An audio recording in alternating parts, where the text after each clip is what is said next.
आज के इस वीडियो में हम बातचीत करने वाले हैं क्लास 9 की मोमेंट्स बुक की second chapter the adventure of Toto के बारे में। दोस्तों, मेरा नाम है शिशिर और आप देख रहे हैं इंग्लिश पेज। मेरी वीडियोस करती है आपके वोकैब को एनरिच, आपकी कम्युनिकेशन स्किल को इम्प्रूव और साथ ही साथ करती है मदद ताकि आप कर सके अपने एग्जाम्स में बेटर परफॉर्म। तो चलिए दोस्तों, करते हैं आज इस वीडियो की शुरुआत। Grandfather brought Toto from a Tonga driver for the sum of 5 rupees. The Tonga driver used to keep the little red monkey tied to a feeding trough, and the monkey looked so out of place there that grandfather decided he would add the little fellow to his private zoo. यहाँ कुछ शब्द मुश्किल जो है, चलिए discuss करते हैं। Tonga driver, जो लोग टांगा चलाते हैं उनको टोंगा ड्राइवर लिखा गया है। टाइड, ये वर्ड टाई से बना हुआ है जिसका अर्थ होता है बांधना। यहाँ पर टाइड है थर्ड फॉर्म, सेकंड फॉर्म तो बंधा हुआ। फीडिंग ट्रफ, फीडिंग ट्रफ दोस्तों वो बर्तन या वो कंटेनर जिसमें हम जानवरों को खाना खिलाते हैं। आमतौर पर यदि आपने गाय भैंस को पले हुए देखा होगा तो आप देखते होंगे उनके सामने जो लगी होती है बर्तन जिसमें भूसा वगैरह दिया जाता है, उसको बोलते हैं नाद हिंदी में। तो नाद। आउट ऑफ प्लेस का अर्थ होता है दोस्तों बिल्कुल भी कंफर्टेबल ना हो पाना, किसी परिस्थिति में बिल्कुल भी मिल ना पाना, मिक्स ना हो पाना। तो चलिए अब इस लाइंस को समझते हैं दोस्तों। ग्रैंडफादर ने टोटो को टोंगा ड्राइवर से कितने अमाउंट, कितने सम में लिया था? 5 रुपीज में। टोंगा ड्राइवर इस रेड मंकी को कहाँ रखा करता था?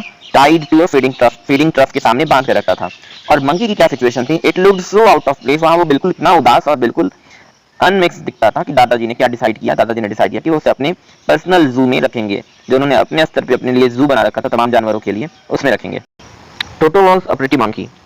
His bright eyes sparkled with mischief beneath deep-set eyebrows, and his teeth, which were a pearly white, were very often displayed in a smile that frightened the life out of elderly Anglo-Indian ladies.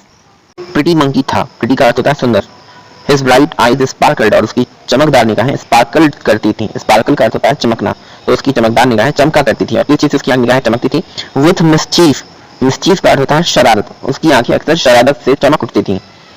Beneath deep set eyebrows, और उसकी आंखें कहाँ थी? beneath का अर्थ होता है नीचे, deep set eyebrows, जो उसकी eyebrows थी, जो उसकी भवें थी, eyebrow का अर्थ होता है भाव, उसके नीचे उसकी आंखें अक्सर शरारत से चमक पड़ती थी।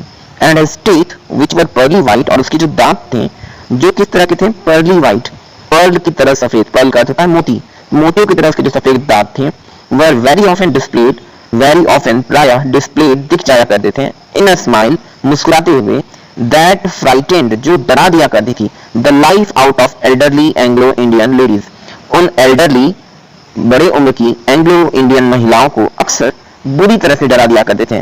मन उनकी जान निकल जाएगी जब वो मुस्कुराता था, तो एंग्लो इंडियन फीमेल्स बुरी तरह से डर जाया करती थी। But his hands looked dried up, as though they had been pickled in the sun for many years. Yet his fingers were quick and wicked, and his tail, while adding to his good looks, grandfather believed a tail would add to anyone's good looks, also served as third hand. He could use it to hang from a branch, and it was capable of scooping up any delicacy that might be out of reach of his hands. तो दोस्तों, writer monkey टोटो के बारे में थोड़ी सी और बातें हमें बताते हैं। हम उसके हैंड्स को डिस्क्राइब करते हुए राइटर कहते हैं, his hands looked dried up, उसके हाथ ऐसे लगते थे जैसे सुखाए गए हों, as though they had been pickled in the sun for many years, मानो उन्हें सूरज की धूप में वर्षों तक सुखाया गया है। अच्छा, पिकल का अर्थ होता है दोस्तों अचार, आप खाया होगा आप लोगों ने जरूर। तो क्या होता है, जब पिकल रखी जाती है बनाने के लिए तो उसे धूप में रखना जरूरी होता है प्रिजर्व करने के लिए। जब वो पिकल सन रेज में होते हैं लंबे समय तक तो फिर कैसे हो जाते हैं? वो बिल्कुल सूख से जाते हैं, ड्राइड अप हो जाते हैं। सिमिलरली आप मंकी के हैंड्स को अगर देखोगे तो कैसे होते हैं? ब्लैक होते हैं बिल्कुल। तो राइटर कहना चाहते हैं कि जिस तरह से पिकल बिल्कुल श्रिंक हो जाता है, सिमिलरली उसके हाथ बिल्कुल ड्राइड बिल्कुल दिखते थे, और उसके हाथ भले ही ड्राइड दिखते थे, येट इसके बावजूद भी his fingers were quick and wicked, उसकी उंगलियां बड़ी ही क्विक, बड़ी ही तेज तर्रार थी, एंड विकेड और बहुत सारी बदमाशियां करती थी, काफी शरारती थी उसकी उंगलियां। एंड हिज टेल, और जहां तक उसकी पूंछ की बात है, while adding to his good looks, तो वो उसकी पर्सनैलिटी में उसके गुड लुक्स को और खूबसूरती बढ़ाती तो थी ही, क्योंकि दादा जैसा भरोसा करते थे कि टेल किसी के पास भी अगर हो जाए तो वो गुड लुक आ जाएगी उसके अंदर। खैर, उस मंकी टोटो के लुक को तो खूबसूरत बनाती थी उसकी टेल, बट बिसाइड्स दैट, इसके अलावा क्या करती थी? It also served as a third hand, वो उसके तीसरे हाथ के तौर पे भी काम करती थी। कैसे? He could use it to hang from a branch, वो अपनी पूंछ का इस्तेमाल करते हुए टहनियों से पेड़ के लटक सकता था, and it was capable of scooping up any delicacy, और कोई भी डेलिकेसी, कोई भी अच्छे से अच्छा खाना अगर बना हुआ है घर में, that might be out of rich of his hand, जो उसके हाथ की पहुंच से दूर है, तो उसकी टेल कैपेबल थी, उसकी पूंछ सक्षम थी कि वो पूंछ से ही स्कूप अप कुछ खाने भर की चीजें, मुट्ठी भर की चीजें जिस तरह से वो निकाल सकता था अपनी पूंछ से। तो इस वजह से ये पूंछ उसकी थर्ड हैंड के तौर पे भी थी। अच्छा, स्कूप आप देखते होंगे जब आप आइसक्रीम खाने जाते होंगे तो एक स्पून जैसी चीज होती है जिससे वो आइसक्रीम को निकालकर और कोन में भरता है, दैट इज कॉल्ड स्कूप। तो स्कूपिंग अप का मतलब कोई भी चीज एक साथ ज्यादा क्वांटिटी में निकाल लेना, तो इस वजह से स्कूपिंग अप का इस्तेमाल किया है राइटर ने यहाँ पर। Grandmother always first when grandfather brought home some new bird or animal.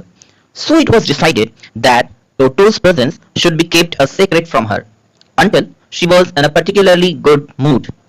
Grandfather and I put him away in a little closet opening into my bedroom wall, where he was tied securely, or so we thought, to a peg fastened into the wall. Grandmother always first. First means making much noise, getting worried about something, getting angry about something, किसी चीज को लेकर के काफी हाय तौबा मचाना, काफी शोरगुल करना, गुस्सा हो जाना। तो grand mother always first, grand mother हमेशा नाराज होकर शोर शराबा करती थी, गुस्सा होकर चिल्लाती थी। When grandfather brought home some new bird और एनिमल, जब दादाजी कभी भी होम अपने घर पर सम न्यू बर्ड किसी नई चिड़िया को और एनिमल या किसी नए एनिमल को लाती थी तो दादी माँ काफी नाराज होती थी, कहती होंगी कहां से उठा लाते हो ये सब। तो So it was decided, इसीलिए दादाजी ने इस बार डिसाइड किया that Toto's presence should be kept a secret from her. टोटो की प्रेजेंस, टोटो की उपस्थिति को kept a secret from her, उनसे यानी कि दादी माँ से छिपा करके सीक्रेट के तौर पे, रहस्य के तौर पे रखा जाएगा until she was in a particularly good mood, जब तक कि specially, particularly means specially good mood ना हो जाए उनका, जब तक उनका मूड अच्छा ना हो तब तक टोटो के बारे में नहीं बताया जाएगा। टोटो नाम का एक मंकी हम लोग लाए हैं, क्योंकि दादी माँ नाराज हो जाती, इसीलिए दादाजी ने सोचा कि इस बात इसे छिपा कर रखेंगे। बट छिपा के कहां रखेंगे? Grandfather and I put him away in a little closet, grandfather और मैंने टोटो को एक छोटे से क्लोजेट में रखा, ओपनिंग इनटू माय बेडरूम, जिसका दरवाजा मेरे बेडरूम में खुलता था। अच्छा, क्लोजेट क्या होता है दोस्तों? क्लोजेट जो वॉल में अलमीरा फिट होती है, दीवार में ही जो अलमारी बनती है उसको क्लोजेट बोलते हैं। तो ये क्लोजेट जो थी मेरे बेडरूम में खुल रही थी। तो he was tied securely there, उस टोटो नाम की मंकी को वहां बड़े सिक्योरली, बड़े सेफली, बड़े सुरक्षित तरीके से ही वॉज टाइड, उसे बांध दिया गया था। तो बड़ा सेफ था वहां पे, अब उसको बांध दिया गया था। और सो वी थॉट, या शायद हम लोगों ने ऐसा सोचा था कि यहाँ पे ये मंकी बिल्कुल सुरक्षित रहेगा, इसको बांधना सुरक्षित रहेगा। और कहां बांधा था? क्लोजेट में। To a peg fasten into the wall, कमरे की अलमीरा में यानी कि क्लोजेट में एक पेग लगी हुई थी। पेग का अर्थ होता है दोस्तों खूंटी, खूंटी लगी हुई थी। तो उस खूंटी से लगा करके, जो कि वॉल में लगी हुई थी, उससे इस टोटो नाम की मंकी को फास्टेन कर दिया गया। फास्टेन का अर्थ होता है दोस्तों बांध दिया गया। A few hours later, when grandfather and I came back to release Toto, we found that the walls, which had been covered with some ornamental paper chosen by grandfather, now stood out as naked brick and plaster. The peg in the wall had been wrenched from its socket, and my school blazer, which had been hanging there, was in shreds. I wondered what grandmother would say, but grandfather didn't worry. He seemed pleased with Toto's performance. "He is clever," said grandfather. "Give time, I am sure he could have tied the torn pieces of your blazer into a rope and made him escape from the window." A few hours later, कुछ घंटों के बाद, जब दादाजी ने और इस grandson ने मंकी को उस क्लोजेट में रख दिया था, उसके कुछ घंटों बाद, when I and grandfather came back to release Toto, जब टोटो को रिलीज करने के लिए, रिलीज का अर्थ होता है दोस्तों मुक्त करने के लिए, फ्री करने, तो उस मंकी को जब रिलीज करने के लिए, टोटो को रिलीज करने के लिए दादाजी और आई, नरेटर, पहुंचते हैं, तो उन्होंने क्या देखा? We found that the walls which had been covered with some ornamental paper, जिन क्लोजेट के अंदर की दीवार को ऑर्नामेंटल पेपर, ऑर्नामेंटल का अर्थ होता है दोस्तों डेकोरेटिंग, खूबसूरत सजने वाली, जैसे अच्छे सा पेपर लगा दिया सजाने के लिए दीवार में, वो पेपर जो चुना गया था, जो चूज किया था मेरे दादाजी ने लगाने के लिए, वो ऑर्नामेंटल पेपर क्या हुआ था? उसे उखाड़ दिया गया था और पूरी वॉल थी, it now stood out as a naked brick and plaster, अब वो सिर्फ ईट और प्लास्टर की दीवार दिख रही थी, उस पे ऑर्नामेंटल पेपर जो लगा था पूरी तरह से नोच दिया गया था। The peg in the wall, अच्छा जो पेग लगी थी, जो खूंटी लगी थी वॉल में, उसका क्या हुआ? Had been wrenched from its socket, उसको उसके सॉकेट से खींच करके, सॉकेट का होता है दोस्तों जिस जगह पर, जिस छेद में वो खूंटी गड़ी थी, उस खूंटी को उससे निकाल दिया गया था। एंड माई स्कूल ब्लेजर, और उसमें स्कूल ब्लेजर रखा हुआ था नैरेटर का। ब्लेजर आप समझते हैं ना, वार्म करने के लिए आपको जाड़ में पहनना होता है ब्लेजर, तो उस ब्लेजर को जो कि हैड बीन हैंगिंग देयर वहां पे टंगा हुआ था वाज इन श्रेड्स, वो श्रेड्स यानी कि टुकड़ों टुकड़ों में फट चुका था।